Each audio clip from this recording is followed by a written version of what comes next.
দেখেন, আগে একবার বলেছিলাম, আবার বলতেছি যে আপনি ইমাম সাহেব হন বা যেই সাহেব হন, আল্লাহর ধারে তো আপনি সমানই, ঠিক আছে? হয়তো আপনার মর্যাদা বেশি হতে পারে, কিন্তু আপনি একটা কথা চিন্তা করুন তো, যে আপনি হাতা ঘুষায় দাঁড়ান, এটা কি আপনার ঠিক হয়? এই কথাটা আপনি খালি নিজের মধ্যে বলেন তো। সব কিছু বাদ দেন, খালি নিজের দিমাগটা এক সাইডে নেন তো, নিয়ে চোখটা বন্ধ করে একবার ভাবুন যে আপনি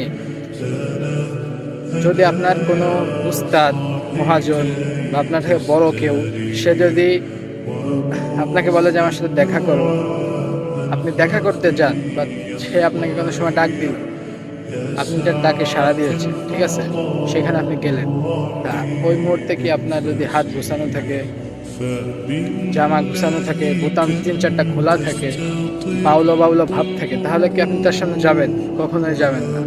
কিন্তু একটা কথা চিন্তা করুন তো, যে রব আপনাকে সৃষ্টি করেছেন, যার দয়ায় আপনি এখনো চলতে পারতেছেন, খাইতে পারতেছেন, তার রিজিক, তা আপনি তার সামনে কিভাবে হাতা ঘুষায় দাঁড়াতে পারেন? আপনাকে এইটুক ভাবে, আর সব পাশে রেখেন, এইটুক ভেবে আপনি যেই হন না কেন, এই জিনিসটা খুব চিন্তা করে এটা বাদ দিয়ে দেন।